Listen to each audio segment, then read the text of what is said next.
Hello everyone. Welcome back to my channel. ఇంకా ఈరోజైతే నేను మునగాకు తాలింపు ఏ విధంగా చేసుకోవాలో అయితే చేసి చూపిస్తాను. ఇక్కడ చూడండి, మునగాకు కూడా చాలా బాగా ఫ్రెష్‌గా ఉంది. ఇంకా నేను ఊరికెళ్ళొచ్చాను కదా! వచ్చేటప్పుడైతే మునగాకైతే పీక్కొనొచ్చాను. తాలింపు చేసుకుందామనేసి. ఇంకా చేసేటప్పుడు మీకు కూడా వీడియో చేసి పెడితే మీకు కూడా యూజ్ అవుతుందనేసి వీడియో అయితే షూట్ చేశాను. ఈ విధంగా మనకి మునగాకునైతే ఫస్టు ఈ విధంగా ఇడిపిచ్చేసుకోవాలి. ఇంకా ఎక్కడ కాడలనేది లేకుండా ఉత్త ఆకు మాత్రము నీట్‌గా ఈ విధంగా క్లీన్ చేసేసుకునేసి ఇడిపించుకుంటే చాలా బావుంటుంది.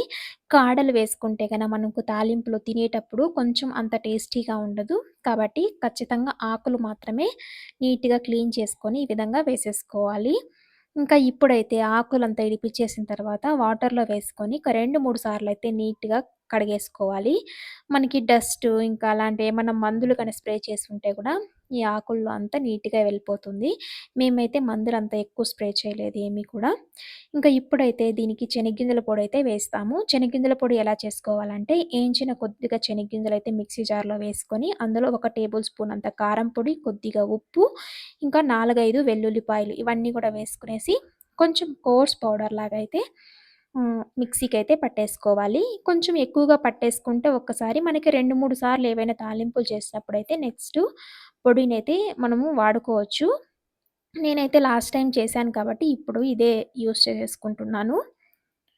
నెక్స్టు పెనం పెట్టేసుకునేసి మనము ప్యాన్ వేడెక్కిన తర్వాత ఇందులో అయితే ఆయిల్ అనేది వేసుకుంటున్నాను. ఇంకా కొంచెం ఆయిల్ అనేది ఎక్కువగా పడుతుంది. మనము తాలింపు మొత్తం గూడా అంటే ఆకులు మొత్తం కూడా ఆయిల్‌లోనే ఫ్రై చేస్తాం కాబట్టి కొంచెం ఆయిల్ అనేది కొంచెం ఎక్కువగానే వేసుకోండి.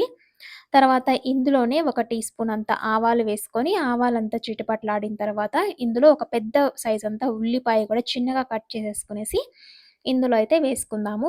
ఉల్లిపాయ వేసుకుంటే మనకి టేస్ట్ అనేది చాలా బావుంటుందనమాట. అక్కడక్కడ మనకి ఉల్లిపాయ తినేతప్పుడైతే తగులుతుంటుంది కదా! అలా ఉంటే బావుంటుంది. ఉల్లిపాయ అంతా కొంచెం బాగా వేగిన తర్వాత ఇందులో మనము అప్పుడే కడిగి పెట్టుకున్న మునగాకు కూడా యాడ్ చేసుకునేసి, మునగాకునైతే బాగా కలిపెట్టుకుంటూ ఫ్లేమ్ అయితే మీడియం టు లో ఫ్లేమ్‌లో అడ్జస్ట్ చేసుకుంటూ అయితే మనము ఈ విధంగా కుక్ చేసుకుంటే బావుంటుంది. అప్పుడప్పుడు మూత పెట్టుకొని లైట్‌గా కొంచెం ఈ విధంగా ఉడికేంత వరకైతే మనము ఆకునైతే ఉడికించుకోవాలి.